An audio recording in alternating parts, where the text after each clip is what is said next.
Welcome back to your own channel Asoka Institute Amarut. In the previous lecture, we had studied about Coulomb's law, electric field intensity, proportional, inversely proportional, electric field intensity on the perpendicular bisector of line joining of two charges and many things. Now we have to discuss about a new topic and very important topic for your board exam. Electric field intensity on the axis of uniformly charged ring. Tomorrow we have discussed about electric field intensity on the perpendicular bisector of line joining of two charge. कल मैंने जो है दो charge लिया था, एक charge यहाँ था, एक चार्ज यहाँ था. इसके कुछ डिस्टेंस पे जो मैंने x डिस्टेंस माना था वहां पे मुझे इलेक्ट्रिक फील्ड निकालना था. तो मैंने कल बताया था कि इस क्वेश्चन को आप लोग समझ जाओगे तो जो आज मैं बताने वाला हूँ वो आपको इजीली समझ में आएगा.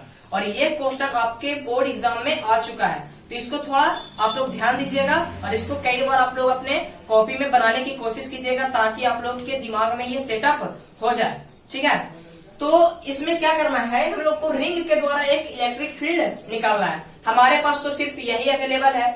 तो देखिए बोर्ड पर लिखने के लिए हम लोग तो ये रिंग कुछ ऐसा है, ये रिंग कुछ ऐसा है, तो हम लोग बोर्ड पर तो ऐसे ही पढ़ सकते हैं, ऐसे ही ड्रॉ कर सकते हैं. ये रिंग कुछ ऐसा है, चूड़ी देखे हो ना, चूड़ी जैसा है ये रिंग. ठीक है, तो इसके कुछ डिस्टेंस पे, x डिस्टेंस पे हम लोगों को इस पॉइंट पे जहां पे इसका एक नोक आ रहा है वहां पे मुझे इलेक्ट्रिक फील्ड निकालना है. इस पॉइंट पे, ठीक है, इस पॉइंट पे हमें इलेक्ट्रिक फील्ड निकालना है. आप लोग यहीं से इमेजिन कर सकते हो. आपको थोड़ा सा क्या करना है कि ये जो पोर्शन है आपको ये समझना है कि ये थोड़ा सा बोर्ड के अंदर है, बोर्ड के अंदर धंसा हुआ है. तो आप लोगों को ये भाग अपने आप उठा हुआ लगेगा. आपको अपने मन में सोचना है कि ये जो पोर्शन है, ये जो भाग है, ये वो अंदर धंसा हुआ है, तो ये आपको अपने आप उठा हुआ लगेगा. इमेजिन करके आप देखिए ताकि आप लोगों को समझ में अच्छे से आए. ठीक है, तो आप लोग सोचिए कि ये पोर्शन क्या है, बोर्ड के अंदर है, धंसा हुआ है, तब ये पोर्शन आपको उठा हुआ लगेगा. अब जब ये ऐसे हो जाएगा, जब ये अंदर धंस जाएगा, ये ऐसे आ जाएगा, तो हम लोगों को इसके सेंटर से इस डिस्टेंस पे, इसके नोक तक हम लोगों को इलेक्ट्रिक फील्ड निकालना है. तो हम यहां से ये P पॉइंट है जहां पे हम लोग को इलेक्ट्रिक फील्ड निकालना है, जो इसके सेंटर से कितने दूरी पर है, x दूरी पर है. और चूंकि ये सर्किल जैसा है तो इसका रेडियस कितना हम मान लेते हैं, r मान लेते हैं. तो ये नीचे भी हो जाएगा कितना, r. ठीक है, इस जो पूरे सर्किल जो है, ये पूरा सर्किल है, ये जो पूरा रिंग है उस पे Q चार्ज है. पूरा सर्किल में कितना चार्ज है, Q चार्ज है. तो हम लोग क्या करते हैं सॉल्यूशन के लिए कि Q को छोटे छोटे भाग में डिवाइड कर देते हैं, जिसे हम लोग DQ नाम देते हैं. जैसे ये एक केक का है, केक है, इसका एक छोटा सा भाग हम लोग काट लेते हैं बराबर भाग में. ठीक है, और फिर सबको हम जोड़ देंगे तो फिर क्या हो जाएगा, मेरा नया फिर से केक क्या हो जाएगा, बन जाएगा. उसी तरह से Q जो चार्ज है उसको छोटा छोटा DQ ऐसे करके बांट दिए हैं, किसी लिए, सॉल्यूशन करने के लिए. और सब DQ को मिला देंगे तो फिर से मेरा Q चार्ज बन जाएगा. तो हम लोग Q को डिवाइड कर दिए बहुत सारे पोर्शन में, जिसमें हम लोगों को सॉल्यूशन के लिए, जैसे यहाँ पे ये जो Q चार्ज, इस पे पूरा पे Q चार्ज है. ठीक है, आपको बस सोचना है कि यहाँ पे भी DQ चार्ज है, यहाँ पे भी DQ चार्ज है, यहाँ पे भी DQ चार्ज है, यहाँ पे भी DQ चार्ज है, यहाँ पे भी DQ चार्ज है, यहाँ पे भी DQ चार्ज है. यानी कि पूरे सर्किल में आपका DQ चार्ज है, जिसको सारे को मिला करके टोटल कितना हो जाएगा, Q चार्ज हो जाएगा. तो हम लोग जो है सॉल्यूशन करने के लिए क्या करते हैं, 2 का यूज करते हैं. कितना का यूज करते हैं, 2 का. मान लीजिए यहाँ एक चार्ज है DQ और यहाँ एक चार्ज है DQ. तो DQ जो चार्ज है इसकी वजह से इलेक्ट्रिक फील्ड निकालना है. तो हम लोग बताए थे कि इलेक्ट्रिक फील्ड निकालने के लिए हम लोग क्या करते हैं, किसी भी पॉइंट पे इलेक्ट्रिक फील्ड निकालना है तो सोर्स चार्ज इनटू K, और जितना डिस्टेंस पे हम लोग को निकालना है उसका स्क्वायर. फॉर्मूला बताए थे, E बराबर क्या बताए थे, K सोर्स चार्ज बाय कितना हो जाएगा, जितना डिस्टेंस पे हमको निकालना है. तो हमें यहां से यहां पे इलेक्ट्रिक फील्ड निकालना है. ध्यान से देखिएगा थोड़ा, जो किसी एंगल पे है, जो हम कल भी थीटा एंगल लिए थे. ठीक है, तो इसकी वजह से इलेक्ट्रिक फील्ड कहां बनेगा, यहां कुछ ऐसा बनेगा। कैसा बनेगा, ऐसा, क्योंकि फोर्स का डायरेक्शन इधर होगा। कल मैंने क्वेश्चन में सोल्व भी कराया था कि इसकी वजह से इस पे फोर्स लग रहा है, क्योंकि यहाँ पे जो लोग टेस्ट चार्ज लाते हैं इलेक्ट्रिक फील्ड इंटेंसिटी निकालने के लिए, वो तो पॉजिटिव ही लाते हैं, Q0 ही लाते हैं ना। ये भी तो एक पॉजिटिव चार्ज है और ये भी मेरा क्या है, पॉजिटिव चार्ज है। तो प्लस प्लस में क्या हुआ, रिपल्सन हुआ। तो फोर्स का डायरेक्शन इधर, और जिधर फोर्स का डायरेक्शन होता है उधर ही इलेक्ट्रिक फील्ड का डायरेक्शन होता है। तो यहाँ पे इलेक्ट्रिक फील्ड का डायरेक्शन होता है किसकी वजह से, E1 फर्स्ट मान लेते हैं इसको, और इसको क्या मान लेते हैं, सेकंड मान लेते हैं। अब देखिए इस चार्ज की वजह से इलेक्ट्रिक फील्ड क्या होगा, ये हो जाएगा पॉजिटिव चार्ज, और ये भी क्या है मेरा पॉजिटिव चार्ज है, प्लस Q0 जो हम लोग टेस्ट चार्ज लाते हैं जिससे डिवाइड करते हैं फोर्स निकाल के।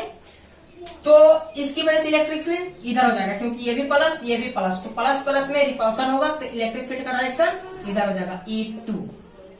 अब देखिए हम ये नहीं बोल रहे हैं कि इसमें सिर्फ दो ही चार्ज है, बहुत सारा चार्ज है। इसकी वजह से भी इलेक्ट्रिक फील्ड निकाल सकते हो, इसकी वजह से इलेक्ट्रिक फील्ड निकाल सकते हो, लेकिन सॉल्यूशन हम लोगों का सिर्फ दो का यूज करने से ही हो जाएगा। तो क्या करते हैं, सिर्फ दो का यूज कर रहे हैं। तो देखिए यहाँ पे एक आगे अलाउंट बढ़ाते हैं, ये एंगल भी थीटा है, और कल हम बताए थे कि आमने सामने के एंगल क्या होते हैं, बराबर होते हैं। तो ये भी क्या हो जाएगा थीटा, और ये भी क्या हो जाएगा थीटा, ठीक है। तो अब देखिए कल हम बताए थे कि जब कोई वेक्टर जो होता है ना तो एक्स एक्सिस पे हो ना तो वाई एक्सिस पे हो, तो क्या होता है वो दो भाग में बढ़ता है, एक एक्स की तरफ एक वाई की तरफ। तो जिधर एंगल सट गया उधर क्या हो जाएगा, E2 cos थीटा, और इधर क्या हो जाएगा E2 sin थीटा। E1 जो है ना तो एक्स एक्सिस पे ना तो वाई एक्सिस पे, तो ये भी दो भाग में बटेगा, जिधर एंगल सेट गया उधर cos थीटा। इधर क्या हो जाएगा E1 cos थीटा, और नीचे क्या हो जाएगा E1 sin थीटा। इधर तक समझ में आ गया।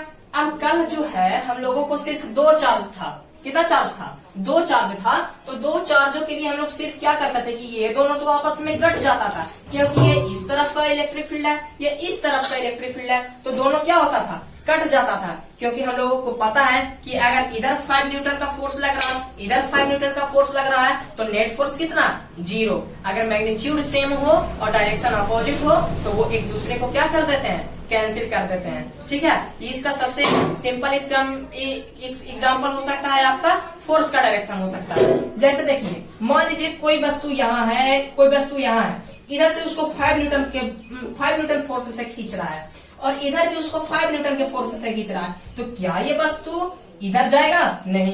क्या ये वस्तु इधर जाएगा, नहीं। तो इस पे फोर्स कितना लगेगा, 0 लगेगा। क्या, क्योंकि force is a vector quantity, और ये सिर्फ 5 10 से नहीं जुड़ता है, ये वेक्टर जो हम लोग पढ़ते हैं उसका जोड़ने का तरीका ही अलग होता है। तो इसमें क्या लगेगा, ना तो इधर फोर्स लगेगा ना तो इधर फोर्स लगेगा, यानी एक दूसरे को क्या कर देंगे, ये कैंसिल कर देंगे। उसी तरह से इधर भी है, इलेक्ट्रिक फील्ड ये और इलेक्ट्रिक फील्ड ये एक दूसरे को क्या कर रहा है, कैंसिल कर दे रहा है। क्या कर दे रहा है, कैंसिल। और कल हम बताए थे कि अगर चार्ज सेम हो, डिस्टेंस सेम हो, तो इलेक्ट्रिक फील्ड क्या आएगा, सेम ही ना आएगा। जैसे E बराबर KQ/R² से निकालते हैं, तो K चार्ज की जगह पे DQ ही रखेंगे, और R की जगह पे जितना ये है उतना ही नहीं ये है। इसके ये क्या हो जाएगा 90 डिग्री, ये 90 डिग्री। इसके सामने वाला क्या हो जाएगा, √x² प्लस R², कर्ल बराबर लंब स्क्वायर प्लस आधार स्क्वायर। इधर भी हो जाएगा √, लंब स्क्वायर प्लस आधार स्क्वायर। तो देखिए जब डिस्टेंस सेम हो, चार्ज सेम हो, तो इलेक्ट्रिक फील्ड क्या होता है, बराबर। इसलिए E1 कितना हो जाएगा, E2 के, जिसको हम सिर्फ खाली E मान लेते हैं, ठीक है।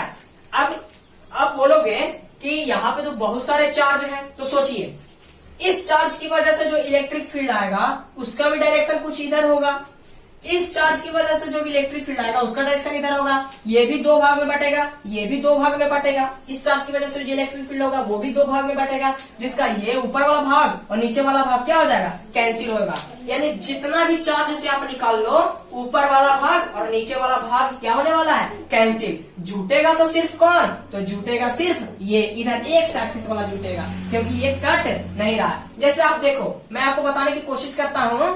जैसे देखिए ये E2 sin थीटा था, ये E1 साइन थीटा था।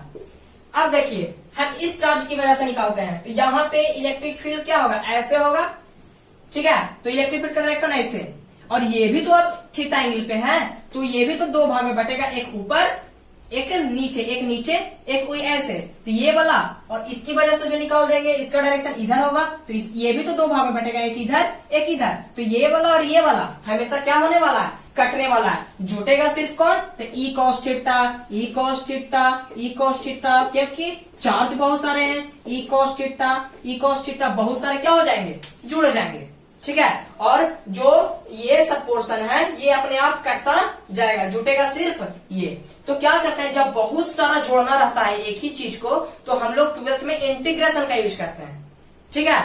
इंटीग्रेशन का यूज करने से जैसे हम लोगों को ई कॉस थीटा बहुत सारा आएगा, ठीक है, तो हम लोग क्या करेंगे, इंटीग्रेशन का यूज करेंगे। तो नेट इलेक्ट्रिक फील्ड कितना हो जाएगा, नेट इलेक्ट्रिक फील्ड कितना हो जाएगा, net electric field integration of कितना, डीई कॉस थीटा कितना हो जाएगा, क्योंकि चार्ज छोटा है तो इलेक्ट्रिक फील्ड भी छोटा है, हम इसको DE1 लिख सकते हैं। और जब छोटा चीज को लिखने के लिए हम लोग DE लगाते हैं, डिफरेंशिएशन लगाते हैं, ये DE2 cos थीटा हो सकता है, DE1 cos थीटा हो सकता है, DE2 हो सकता है, DE2 sin theta, DE1 sin theta. ये इलेक्ट्रिक फील्ड छोटा होने का दिखा रहा है, क्योंकि हम लोगों ने चार्ज छोटा लिया, DQ जहां पे भी D लग गया यानी डिफरेंशिएशन वो बहुत ही क्या हो गया, छोटा। तो छोटा चार्ज है तो छोटा इलेक्ट्रिक फील्ड भी होगा, ठीक है। और ये सब तो कटता जाएगा, जुटेगा सिर्फ DE cos थीटा, क्योंकि E1 E2 सेम है और हम लोगों ने उसे E नाम दिया है, तो DE cos थीटा। अब देखिए इंटीग्रेशन DE इलेक्ट्रिक फील्ड कितना हो जाएगा, K Q कितना है, DQ बाई R स्क्वायर, में ये वैल्यू नहीं देते R स्क्वायर, तो इधर क्या हो जाएगा, cos थीटा, ठीक है। अब देखिए इसमें के तो कांस्टेंट हम लोग जानते हैं, इंटीग्रेशन में कांस्टेंट टर्म को क्या किया जाता है, बाहर निकाल दिया जाता है। तो यहाँ पे के जो है कांस्टेंट है, के बाहर निकल गया। ये cos थीटा का जो वैल्यू है, cos थीटा बराबर आधार बटा कर्ण, आधार बटा कर्ण, ये भी तो कांस्टेंट ही ना है, ये भी फिक्स वैल्यू है, ये भी फिक्स वैल्यू है, इसीलिए हम लोग cos थीटा को भी क्या कर सकते हैं, बाहर निकाल सकते हैं। ये r जो है ये भी फिक्स है, तो इसको भी क्या करेंगे, ये r ये नहीं, ये हमने क्या माना है, ये त्रिज्या है, ये r तो मेरा ये है, बीच की दूरी ना होती है r, तो r मेरा ये है, तो r भी तो क्या है, फिक्स, तो r को अभी हम निकाल सकते हैं बाहर। बचा क्या इंटीग्रेशन में, dq, ठीक है। और फॉर्मूला याद कीजिए कि dq का इंटीग्रेशन सिर्फ q होता है, dA का इंटीग्रेशन सिर्फ a होता है। तो यहाँ पे dq का इंटीग्रेशन कितना हो जाएगा, q हो जाएगा, तो k बनेगा k dq का integration q cos theta by r square, और r स्क्वायर यानी ये root under x square plus r square का होल स्क्वायर। अब देखिए k q cos थीटा बराबर क्या हो जाएगा, cos थीटा बराबर हो जाएगा लंब आधार कितना है, x बटा क्या हो जाएगा, आधार बटा कर्ण, तो कर्ण हो जाएगा root under X square plus R square, और पहले से मेरा है स्क्वायर से रूट कैंसिल हो जाएगा, तो कितना हो जाएगा, X square plus R square. इतना तक कोई प्रॉब्लम। तो देखिए लास्ट स्टेप है कि हो जाएगा के क्यू एक्स, ऊपर हो जाएगा के क्यू एक्स, और ये रूट है मतलब हाफ, कभी भी जैसे रूट 2 है तो 2 के पावर हाफ, ऐसे कल बताए थे, तो इसका पावर हाफ है और इसका पावर 1, और जब आधार सेम रहता है तो पावर क्या होता है, जुड़ता है, तो कितना हो जाएगा, X square plus R square की पावर कितना हो जाएगा, 3/2। तो यही है electric field intensity on axis of uniformly charged ring. थोड़ा सा मैं रिकैप करा देता हूँ क्या क्या मैंने बताया है, ठीक है। तो फर्स्ट ऑफ ऑल हमने क्यू चार्ज था, इसको हमने छोटा छोटा चार्ज में बांट दिया, dq यानी पूरा जो मेरा जो रिंग है उसमें पूरा dq चार्ज है, ठीक है। तो हम लोग कैलकुलेशन करने के लिए हम बहुत सारा इसमें पूरा, चूंकि बहुत सारा चार्ज यानी गिना चार्ज हो सकता है, dq बहुत सारा हो सकता है, तो हम लोग कैलकुलेशन के लिए सिर्फ 2 यूज किए, एक ये। अब हमको इस पॉइंट पे इलेक्ट्रिक फील्ड निकालना है जो x डिस्टेंस पे है, तो इसकी वजह से इलेक्ट्रिक फील्ड इधर होगा क्योंकि फोर्स का डायरेक्शन इधर होगा, इसकी वजह से इलेक्ट्रिक फील्ड इधर होगा क्योंकि फोर्स का डायरेक्शन इधर होगा। चाहते तो आप इसकी वजह से भी निकाल सकते थे, इसकी वजह से इलेक्ट्रिक फील्ड इधर होगा, इसकी वजह से इलेक्ट्रिक फील्ड इधर होगा, ये भी दो भाग में बटेगा, ये भी दो भाग में बटेगा। जितना भी इलेक्ट्रिक फील्ड होगा वो दो दो भाग में बटेगा, लेकिन ऊपर वाला भाग और नीचे वाला भाग हमेशा एक दूसरे को काटते जाएगा, जुटेगा सिर्फ ये। चूंकि E1 और E2 सेम है, क्योंकि इलेक्ट्रिक फील्ड सेम होता है जब चार्ज और डिस्टेंस क्या होते हैं, बराबर। चूंकि डिस्टेंस सेम है तो E1 और E2 क्या होगा, बराबर, जिसको हम लोग E नाम दिए, E cos थीटा, जब बहुत सारा E cos थीटा, क्योंकि हर चार्ज की वजह से इधर E cos थीटा होगा, ये वाला तो कटता जाएगा, हर चार्ज की वजह से E cos थीटा इधर होगा, ठीक है। तो E cos थीटा, जब बहुत सारा एक ही चीज को जोड़ना पड़ता है हम लोग इंटीग्रेशन का यूज करते हैं। तो नेट इलेक्ट्रिक फील्ड लिख दिए integration of DE cos theta. DE क्यों लगा, क्योंकि चार्ज छोटा तो इलेक्ट्रिक फील्ड भी छोटा, और जहां पे D लगता है वो छोटा को इंडिकेट करता है। DE cos थीटा, DE यानी इलेक्ट्रिक फील्ड बराबर क्या हो जाएगा, किसी भी पॉइंट पे इलेक्ट्रिक फील्ड निकालने के लिए सोर्स चार्ज इंटू के बाय जितना डिस्टेंस पे हम लोग निकाल रहे थे। डिस्टेंस ये था जिसको अभी हम लोग R नाम दिए हैं, आगे उसका वैल्यू भी रखे हैं R स्क्वायर। यहाँ पे इंटीग्रेशन में क्या बचा, DQ, क्योंकि ये कांस्टेंट नहीं है। KQ, ये DQ का इंटीग्रेशन फॉर्मूला से बताए थे कि अगर इंटीग्रेशन ऑफ DA है तो A, इंटीग्रेशन ऑफ DB है तो B, इंटीग्रेशन ऑफ DC है तो C, तो इंटीग्रेशन ऑफ DQ है तो क्या हो जाएगा, Q cos थीटा। और मेरा कितना है, डिस्टेंस मेरा ये है, कितना डिस्टेंस पे निकाल रहे हैं, x square plus R square के होल स्क्वायर। अब cos थीटा बराबर क्या हो जाएगा, लंब बाय आधार, तो आधार बटा कर्ण, और कर्ण मेरा ये हो गया, और ये तो पहले से स्क्वायर से रूट कैंसिल हो जाएगा तो ये बचेगा। इसका पावर हाफ है, इसका पावर 1 है, और जब आधार सेम रहता है तो पावर जुटता है, तो x square plus R square तो पावर कितना आ जाएगा, 3/2। तो थैंक्स फॉर वॉचिंग। इसको आप लोग प्रयास कीजिएगा एक बार फिर से सोल्व करने की। अगर आपको थोड़ा सा भी प्रॉब्लम है, दिक्कत है, तो आप लोग कमेंट बॉक्स में पूछिएगा। अगर आपको ये नहीं समझ में आएगा तो मैं एक नई उमंग के साथ आपको दूसरे तरीके से बताने की कोशिश करूंगा, ठीक है। आप तब तक पढ़ते रहिए, stay home and stay lives.